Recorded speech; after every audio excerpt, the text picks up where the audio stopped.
حي على الفلاح. Let bygones be bygones. لا تبغوا عليهن سبيلا. Don't pursue a case against them. Make a fresh start. And that's really important for married people to understand.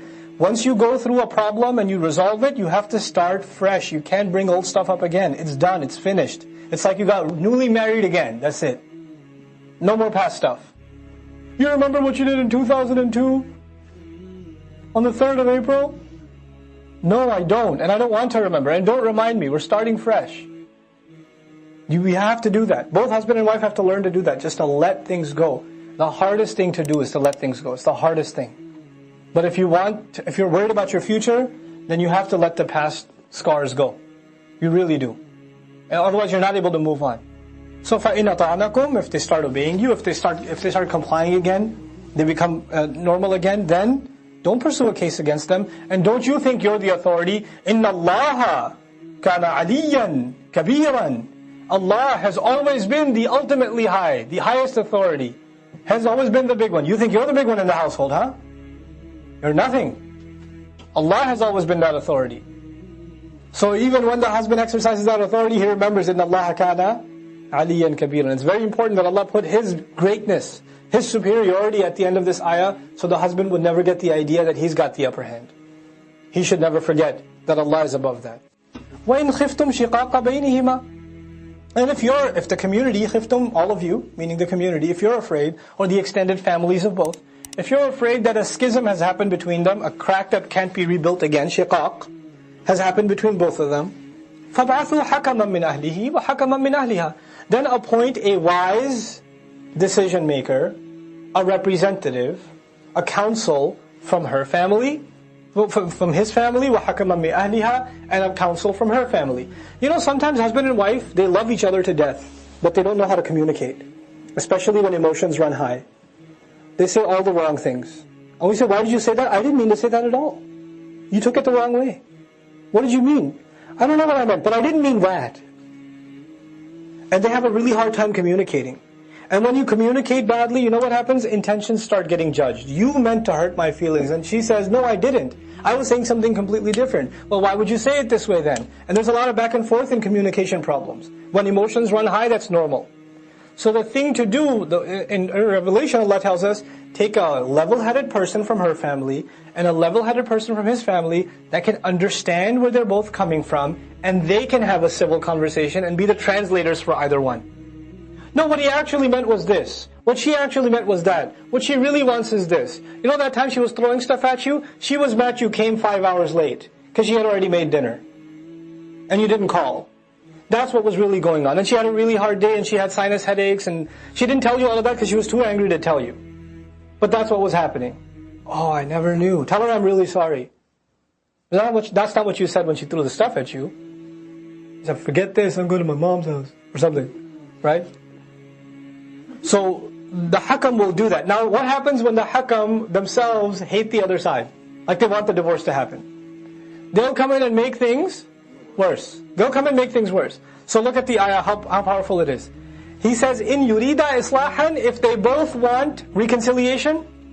Now this both could be the two hakam, the two ambassadors, or it could be the husband and the wife. Either one. But if they both really want reconciliation, يُوَفِّقِ اللَّهُ بَيْنَهُمَا, Allah will create an ability between them. Allah will empower them and give them the ability to make that happen. Allah will empower that situation, and He will get rid of all the miscommunication, and He'll put barakah in that conversation. If the intention is that they should come together, that intention will in and of itself enable a successful negotiation to happen. إِنَّ اللَّهَ كَانَ عَلِيمًا خَبِيرًا. Certainly Allah has always been fully knowledgeable, has had full account, full news. وَاعْبُدُوا اللَّهَ. Now once again, you know, individual specific instructions, then universals. This is again back to a universal.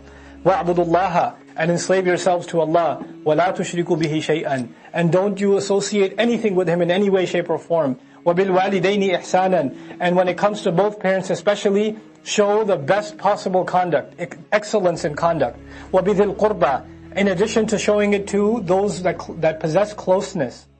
In other words, anybody close to you. Close, of course, starts with family, but neighbors and relatives, etc. وَالْيَتَامَى. And to the orphan. وَالْمَسَاكِينَ, and to those who can't help themselves, those who are financially stuck. This is goodness in society now. This is goodness between husband and wife. Immediately when we went to goodness to everybody. First be good to Allah. وَاعْبُدُوهُ وَلَا تُشْرِكُوا بِهِ شَيْئًا. Then who should you be good to next? Your parents. وَبِالْوَالِدَيْنِ إِحْسَانًا. Then close relatives. Then orphans. Then the needy. Then learn to be nice and excellent in everything. وَالْجَارِ ذِي الْقُرْبَى. And the neighbor that lives right by.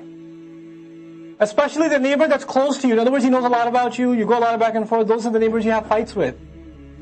Right? Those are the neighbors you don't get along with sometimes. But be excellent with them. وَالْجَارِ الْجُنُوبِ.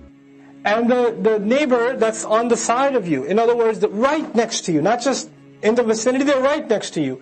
وَالصَّاحِبِ بِالْجَنْبِ. And even the guy you're traveling with. You're on a bus, there's a person sitting next to you. You're on a flight, there's a person sitting next to you. You know? You're in a caravan, there's some people traveling with you. You're in Hajj, there's a group traveling with you. These are صَاحِبِ بِالْجَنْبِ, this person by your side. The companion by your side. Even to them you have to be excellent. You have to be the best you can possibly be. You have to go out of your way to show courtesy. That same ihsan that was started especially with parents, they were highlighted especially. It was muqaddam. بِالْوَالِدَيْنِ إِحْسَانًا. Then everything else, but it applies to everything else too. Maybe not the same level as parents, because they were made special. But everybody else, you have to be excellent too, I have to be excellent too. You know how mean people are to each other on the subway in New York City? Right? Or on a train in Pakistan or something? People fighting for seats, pushing each other, right? A person of ihsan, in Islamic study, what would it be? We'd be fighting each other, no, you sit down. No, you sit down. Oh, there's an elderly gentleman came, no, Sheikh, please sit down. Have a seat. You know, let me get your bags for you. Don't give anybody your bags in New York. Right? But the idea is that of just finding reasons to be nice to people. Imagine a society like this, where just the drive in everybody is to be nice to other people. But actually also as a nation, Allah Azza wa Jal gives a nation a sense of direction. You know, a path is made of milestones, is made of certain steps that you have to take. You get to this stage, then you get to this stage, then you get to this stage, right? Allah Azza wa Jal, if the Muslims as a collective started trusting Allah in what He instructs us, we would have a sense of direction. Allah would guide us towards a path. Collectively also, right? وَلَهَدَيْنَاهُمْ صِرَاطًا مُسْتَقِيمًا. And how beautiful the correlations in the Qur'an are. This is a study in and of itself, how themes are tied together in the Qur'an. When we study the Fatiha, we ask Allah for guidance. And after we ask Allah for guidance in the Fatiha, we ask that this guidance should be along the lines of those who you've blessed. صِرَاطَ الَّذِينَ أَنْعَمْتَ عَلَيْهِمْ. Here again, Allah says He would have guided them along a straight path, to and through a straight path, صِرَاطً مُسْتَقِيمًا. And immediately, وَمَنْ يُطِعِ اللَّهَ وَالرَّسُولَ فَأُولَٰئِكَ مَعَ الَّذِينَ أَنْعَمَ اللَّهُ عَلَيْهِمْ. Whoever would obey Allah and the Messenger, then those are in fact the ones that are counted among, and ma'a, inshallah, I'll talk about a little bit, they're counted among those who Allah blessed.